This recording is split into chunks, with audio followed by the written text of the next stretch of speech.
예, 그래서 이제 신냉전에 대해서 한번 생각을 해보죠. 6.25랑은 조금 달라요, 우크라 전쟁은. 6.25는 냉전이 확립된 이후에 그 냉전을 깨려는 구도였는데, 우크라는 신냉전이 확립된 이후라기보다는 신냉전의 완성을 촉발시킨, 신냉전을 강화시킨 그런 전쟁이에요. 우크라 전쟁은. 얘들 두고 보니까 이것들 못돼 먹었네. 신냉전 이제 진짜로 해야겠네. 이런 계기가 된 전쟁이죠. 그래서 신냉전 확립 계기 전쟁이에요. 저거는 계기가 된 전쟁이에요. 6.25는 냉전이 확립돼 있는 상태에서 모택동 스탈린, 김일성이가 짜고서 냉전 질서를 깬 거고. 네. 그런 차이가 있습니다. 네. 그래서 이 우크라 전쟁을 통해서 이 자유진영과 북러 중위, 저도 이제 그 말 안 쓰려고 그러는데, 우리 언론 보면 북중러 하는데, 어떻게 북한을 중러 앞에 붙여요? 그렇게 하면 안 되죠. 중러 북이, 중국, 러시아, 북한, 이란. 이걸 전체주의 저는 변이 4개국, 뮤턴트라 그러죠. 예. 여기서 뮤테이션, 변이니까.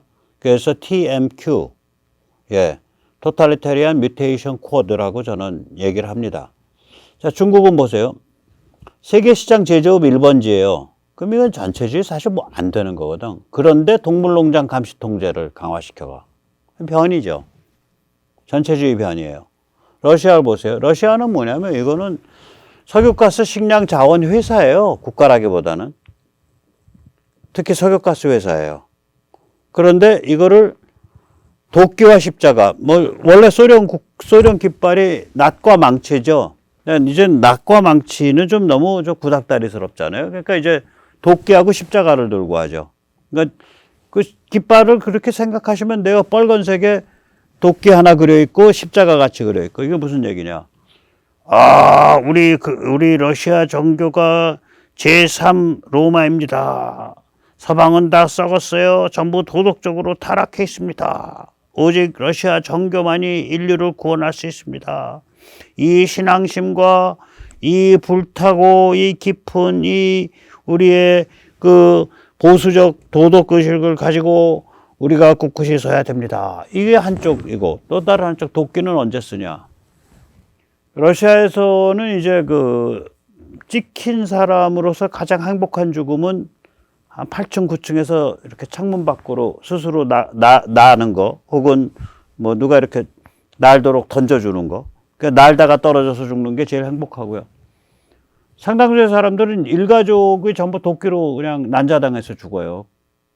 그리고 본인은 총 입에 물고 빵 쏴갖고 죽고. 근데 이제 결과는 어떻게 나오냐?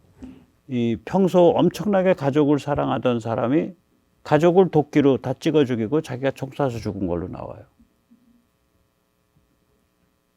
그러니까 이게 도끼와 십자가예요. 이제 낫과 망치가 아니라, 이제 지금 러시아 깃발로 생각하시면 안 되고요. 옛날 소련 깃발, 예, 그 시뻘건 거 위에 낫과 망치 그려져 있잖아요. 왼쪽 모퉁이 위에. 그게 이제 도끼와 십자가 그리면 됩니다. 거기에다가. 북한은 핵미사일 도발 대행업이죠. 핵미사일 도발 대행업인데, 이게 신의 가문이라는 거 아니에요? 현세에 강림한 신이라는 거 아니에요? 김간혜가. 인간이 아니문이다. 신이 문이다. 그러니까 신성독재죠. 이란은 석유가스 밀매업이죠, 여기는. 제재받아 있어서 그 제재 피해서 팔고 있으니까 밀매업인데, 석유가스 밀매업인데, 여기에 시아파 신정일치 체제죠. 그걸 이슬람 공화국이라고 부르죠. 그러니까 쟤들이 말해 이슬람 공화국이라는 건 뭐냐면은, 이슬람이 한 9세기경부터 술탄과 칼리프가 분리되잖아요. 술탄은 현세의 왕이고 칼리프는 종교 지도자죠. 그런데 현세의 정치 권력은 이 종교적 권위에 봉사하는 일부분이 된 거. 그런데 그걸 투표로 한다. 투표해서 뭘 뽑는지 모르는데 어쨌거나 그래서 이슬람 공화국이라고 자기들은 부르는데 우리가 보기에는 신정일치죠. 예, 중세의 신정일치예요. 극단적인. 그 아바스 왕조만도 못한 거죠. 아바스 왕조가 그게 한 8, 9세기 때에 그 아랍계 왕조인데 아랍을 떠나서 사우디아라비아를 떠나서 바그다드를 만든 왕조죠. 아바스 왕조가. 그러면서 제국답게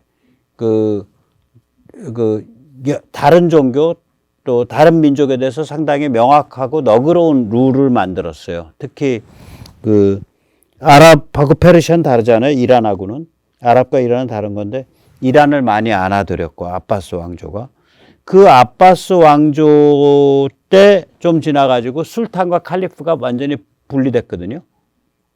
그 술탄과 칼리프가 분리됐다는 게 그 나름의 그러니까 말하자면 정교 분리라고 말할 수가 있죠. 얘들은 다시 정교 일치로 간 거 아니에요. 신정 일치 체제. 예. 그래서 이게 이런 거예요. 신정 일치 전체주의죠. 그러니까 이게 다 전체주의 변형들이거든요. 그러니까 토탈리테리안 뮤테이션이에요, 전부. 예, 뭐 그런 일들이 뭐 벌어지고 있는 거죠. 그래서 이 우크라 전쟁을 계기로 해서 이 중러 북위가 하나의 지금 캠프를 이뤘고, 작용 반작용이 있으니까 또 이쪽엔 자유진영으로 캠프를 이뤘고, 그래서 두 캠프가 딱 나눠진 거예요. 네, 딱 나눠진 겁니다. 그러니까 신냉전 확립전쟁이라고 말할 수 있는 거죠, 우크라 전쟁을. 예. 그럼 뭐, 야, 그거 뭐 중국, 러시아, 북한 이렇게 해서 막 러시아에 또 중국의 첨단 무기 기술 북한에 들어가고 우리 망한 거 아니냐. 뭐 저는 뭐 말씀드리면 쫄지 마세요. 네. 홈그라운드와 최첨단 무기와 방법론 우리가 세 개의 무기를 들고 있습니다. 일단 홈그라운드란 건 뭐냐. 네. 그 세계 시장이죠. 이 세계 시장은 이제 글로벌리즘이죠. 그 샌프란시스코 글로벌리즘에서 이제 세계 시장이 이제 확립되기 시작을 했죠. 그게 1991년에 끝나고 이제 글로벌리즘 2.0 타락 글로벌리즘이 이제 소련 붕괴 후에 30년 동안 지배를 했는데 이게 틀렸고 그러니까 오류가 있고 사악해요. 오류는 뭐냐면은 이 타락 글로벌리즘이 이렇게 본 거예요. 세계 시장 속에 담궈두면 전체주의 진영도 착해진다. 전체주의 세력도 착해진다. 스스로를 해체하고 스스로 민주화된다. 근데 현실은 뭐냐. 세계시장에 엮이니까 착해지지 못해. 않아. 여전히 사악해. 그런데 여전히 악질인데 그런데 핵발작을 못해. 지금 러시아가 핵발작 못하잖아요. 중국도 함부로 핵 가지고 못 설치잖아. 그러니까 북한 내세우는 거거든. 그러니까 다시 말하자면 타락 글로벌리즘이 세계 시장의 힘을 너무 과대하게 생각한 거죠. 세계 시장에 담가두면 착해진다. 시장은 신의 축복과 같은 거라 사람을 착하게 만든다. 이 소리예요, 지금 이게. 타락 글로벌리즘이 엉터리 소리죠. 그러나 그건 틀린 소리지만 세계 시장에 담가두니까 핵발작을 잘 못하더라. 그것까지는 우리가 정확히 봐야 되고요. 또 세계 시장에 담가두니까 여차해서 문제 일으키면 경제제재 때려가지고 심대한 타격을 가해서 골병 들게 만들 수 있다. 그것도 맞는 얘기예요. 거기까지는. 그러나 타락 글로벌리즘이 말하듯이 세계 시장 속에 담가두면 전체주의도 착해진다. 그건 아니에요. 두 번째 이제 타락 글로벌리즘 2.0이 사악한 점은 뭐냐면 4대 말살을 띄워서 주권 국가를 약화시키자. 이게 이제 걔들의 제가 참 용서를 못할 정도로 안 좋아하는 건데 이게 이제 남녀 성구분 말살, 역사 말살, 진실 말살, 가치 판단 말살. 뭐 소련 출신, 러시아 출신, 중국 출신, 그런 가치 판단할 거 있어요. 거기도 사람 사는 곳이고 북한에 대해서도 저 얘기잖아요. 북한도 사람 사는 곳이다. 좀 우리보다 못 살 뿐이지 사람들은 훨씬 더 소박하고 어쩌고 저쩌고 이런 식으로 얘기하는 거죠. 가치 판단을 안 하는 거지. 그 풍조예요, 이게. 이게 타락 글로벌리즘이 띄웠다고. 노림수는 뭐냐? 주권국가를 약화시키는 거. 미국을 약화시키고 독일 약화시키고 프랑스 약화시키고 영국 약화시키고. 그럼 뭐가 좋은데? 주권국가 체제 약화되고 나니까 이른바 국제기구라고 불리는 관료체제 통해서 또 다국적 기업 통해서 세상을 쪼물락 할 수 있다. 이렇게 본 거지. 근데 그렇게 하고 나니까 뭔 일이 발생해? 전체주의 변이 찌끼레기들. 아까 중러불이 전체주의 변이 찌끄레기들이 판을 다 뒤집어 엎어갖고 잡아먹겠다고 판을 조지려고 나오네. 그러니까 뜨거라 그러고 다 도망가 버린 거예요. 타락 글로벌리즘이. 타락 글로벌리즘 시대 끝난 거예요. 끝나고 있는 와중에 과거가 끝났다고 미래가 저절로 오는 게 아닙니다. 과거는 끝났지만 미래는 아직 안 온다. 이게 정말 고통스러운 때거든요. 과거가 끝났는데 미래의 문을 확 열어젖긴 신냉전이라는 상황으로 열어젖긴 게 뭐냐? 우크라입니다. 우크라가 신냉전을 열어젖혔습니다. 우크라가 열어젖힌 신냉전, 우리에겐 축복이다. 우크라가 열어젖힌 신냉전, 우리에겐 축복이다. 그럼 이제 이러한 신냉전에서 무슨 일이 발생하냐? 지금은 이제 글로벌리즘 3.0, 우리가 말하는 삼축 글로벌리즘이죠. 자유진영의 일치단결한 그러한 움직임, 미국의 리더십, 현지 자유공화 세력, 이게 이제 삼축 글로벌리즘의 어떤 작동 방식인데, 이제 우리의 레시피는 뭐냐? 일단 세계시장, 아까 세계시장이 홈그라운드란 말이에요. 그 다음에 첨단 감시 정찰 정보, 주로 미국이 많이 제공하죠. 그리고 무기 지원, 미국이나 서방이 많이 제공하죠. 문제가 터지면 자유진영 전체가 나서서. 한국도 지금 간접적으로 엄청 지원하고 있잖아요. 폴란드 같이. 그 다음에 세 번째가 현지 자유공화 세력의 결사적 저항. 이 셋이 딱 맞물리니까. 이건 뭐 러시아, 중국 뭐든지 다 해볼 수 있고, 북한이요? 러시아가 시킨다고 중국이 시킨다고 그냥 핵 쏘겠어요? 마음대로 못 쏴요. 러시아, 중국으로부터 개런티를 받아야 돼요. 나중에 전쟁 벌어지면 도와준다는 개런티 받고. 근데 그런 개런티가 성립을 하나? 항상 의심은 그거지. 쟤가 나 시켜서 핵 쏘고 문제 일으키게 한 다음에 쟤는 손 씻을 거야. 나는 가루 되는데. 그래서 내가 가루 되는데 라고 깨닫게 만드는 게 중요한 거예요. 그래서 미국의 확장 억제가 중요한 거예요. 예. 그래서 신냉전의 최전선은 선택이 아니라 운명이죠. 신냉전을 안 할 수도 있었는데, 윤석열이가 한국인을 신냉전 속으로 몰아넣고 있다. 이게 이제 좌빨들의 얘기인데, 신냉전을 윤석열이가 몰아넣고 있는 게 아니라 그게 우리 운명이에요. 그리고 두 번째, 운명대로 살 수 있다는 게 최상의 행복이에요. 그러니까 신냉전이 축복이라니까. 이건 제 말이 아니에요. 니체 말이에요. 니체 말이 유명한 말이 있죠. Why am I a destiny? 내가 왜 운명적 존재인가? 니체가 그런 얘기를 써요. 그 다음에 또 니체가 말하죠. Be what you are. 너다운 존재가 되어라. Be what you are. 너다운 존재가 되어라. 운명대로 살 수 있다는 게 최상의 행복입니다. 그래서 운명 속에서는 자유가 필연이죠. 필연이 자유고. 운명은 필연이니까. 근데 그 운명에 따라서 산다는 그것이 엄청난 충족감과 해방감을 주거든요. 그게 충족과 해방이라고요. 필연이 나의 자유의지와 일체가 되는 것. 그게 운명이에요. 한국은요, 1991년까지 이어진 샌프란시스코 글로벌리즘 1.0의 최대의 수혜자고 최대의 승리자죠. 제가 여러 번 말씀드렸잖아요. 일단 건국 자체가 냉전, 다시 말해서 샌프란시스코 글로벌리즘, 그걸 기반으로 해서 건국이 됐고요. 그 다음에 국민의 형성, 자유공화 국민의 형성은 냉전 수호 전쟁을 성공시키면서 자유공화 국민이 형성이 됐고요. 6.25 남침 격퇴를 통해서. 그 다음에 냉전 질서, 즉 샌프란시스코 글로벌리즘이 만들어낸 자유항행, 자유무역 환경에서 경제발전을 이뤘고요. 그 다음에 냉전이 지키고자 했던 가치, 개인, 자유, 민주주의 이런 것들을 일단 법률적인 그런 실체적 제도로서 일단 우리가 확보를 해냈다고요. 그럼 이건 우리는 냉전의 최대 수혜자고 또한 최대의 승리자죠. 그걸 활용한. 자, 그럼 신냉전은 어떨 거냐? 생각 좀 해봐야죠. 한국은 이제 2022년부터 신냉전 시작, 이제 본격적으로 문이 열린 건데, 신냉전의 최전선의 평화유지군입니다, 여기가. 이게 이제 군사지정학에서는 플래시 포인트라 그러죠. 이게 발화점.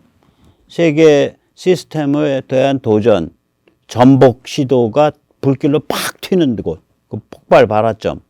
그 중에서 제일 뜨끈뜨끈하고 제일 위험한 곳이 한반도인데, 이 상태가 돼야 우리가 이때까지 헬렐레 해가지고 왕서방 찾던 거에서 퍽 정신을 차리고서 우리의 뿌리, 우리의 아이덴티티는 뭐냐? 개인과 자유와 존엄과 민주주의를 위해서 공산주의자들, 전체주의자들과 싸우는 것. 우리 반전체주의, 반공산주의 전사들이라고요, 한국인은. 그 정신적 아이덴티티와 뿌리가 회복이 된다고요. 두 번째가 뭐냐? 신냉전을 통해서 어둠이 깊으면은 새벽이 다가오는 것처럼 북한 자유화에 어떤 실마리가 잡힐 거예요, 분명히. 그 기반이 잡힐 거예요. 이게 앞으로 10년, 20년 가면서. 그 다음에 세 번째가 뭐냐? 신냉전의 과정에서 우리가 지금 이미 나타나고 있지만 경제, 군사, 외교, 문화에서 최선도 선진국으로 완전히 발돋움을 한다고요. 뭐 군사, 무기, 그건 당연한 거고. 요새 이제 당연한 거다. 이 얘기를 제가 진짜 당연하게 하네요. 그 다음에 두 번째로는 이제 첨단 먹거리, 또 우리의 독특한 경험을 녹여낸 한류 문화. 네. 그다음에 이제 군사를 팔았으니까, 무기를 팔았으니까 외교적 파워, 이런 게 이제 같이 가는 거죠. 그래서 이제 예를 들어서 이제 제가 어떤 사람이 그런 말을 하더라고요. 폴란드가 100년 동안 찾아 헤맨 파트너가 바로 한국이었다. 한국과 같은 나라다. 이게 이제 폴란드 역사를 알면 이게 무슨 말인지 그냥 느낌이 오거든요. 폴란드가 1920년경에 독립하잖아요. 한 150년 정도 나라가 없다가 그 세계적 1차 대전 끝난 다음에 민족 자결주의 원칙에 따라서 폴란드가 독립을 하는데, 폴란드가 보니까 이제 동쪽은 러시아고 그 다음에 이제 서쪽은 독일이란 말이에요. 그러니까 살 길이 없겠어.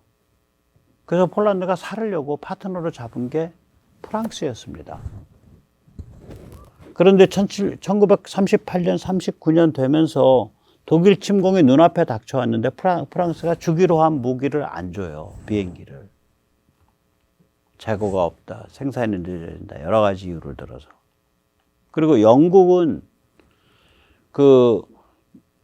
프랑스가 준다고 생각을 하고 준비를 안 하고 있었다고요. 영국이 또 그때 이제 국력이 약해질 때니까 그걸 풍부하게 준비를 안 했다고요. 그래서 영국은 줄 힘이 없어서 못 줘요, 폴란드한테.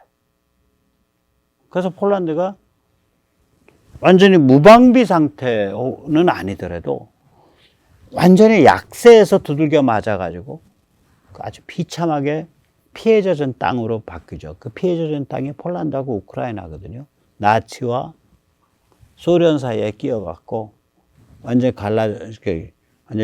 완전히 피곤죽이 되는 거예요. 국민이. 폴란드가 그랬고 우크라이나 지역이 그랬습니다.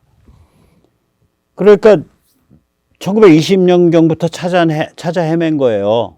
우리의 자주국방, 우리의 먹고사니즘, 이거를 같이 할 수 있고 우리한테 도움을 줄 수 있는 파트너가 누구냐. 프랑스에 기댔는데 프랑스가 배신 때려버렸다고요. 그러니까 폴란드 입장에서는 프랑스는 배신자고 독일은 식인종이고 영국은 무기력했고, 그래서 그 비극의 역사가 펼쳐진 거거든요.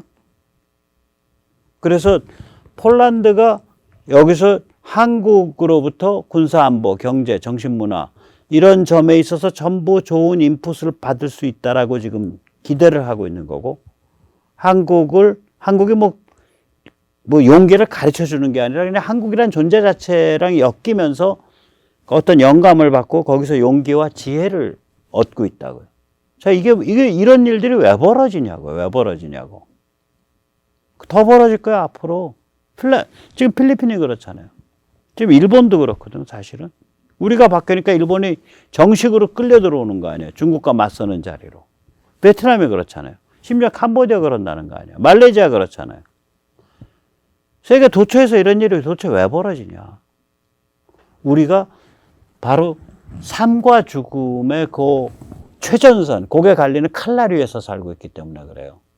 그럼 우리가 선택한 거냐. 윤석열이가 그걸 선택해서 이 평화스럽게 순진하게 살 수 있던 한국인 5천만 명을 거기다 밀어넣은 거냐. 웃기는 소리 하지 말라 그래요. 아까도 보셨잖아요. 중국이 북핵을 자기들의 전략 자산으로 생각하고 있고, 중국이 세계 질서를 뒤집어 엎으려고 하고 있고, 중국이 대만을 무력으로 집어 먹으려고 그러고 있고, 중국이 남중국해를 그냥 문질러서 싹 질르려고 그러고, 중국이 대한민국을 반식민지로 만들려고 하고 있고. 신냉전은 펼쳐진 건데, 우리가 뿌리가 냉전의 최대의 승리자였고, 분단이 돼 있고, 북한을 상대로 하고, 뿌리가 우리가 공산 전체주의든 무슨 전체주의든 전체주의와의 싸움을 하는 전사기 때문에 식냉전 속에서 자기의 정신과 문화가 아이덴티티를 회복한다고요. 축복이죠. 축복이라고. 네, 오늘 여기까지 모시겠습니다. 감사합니다.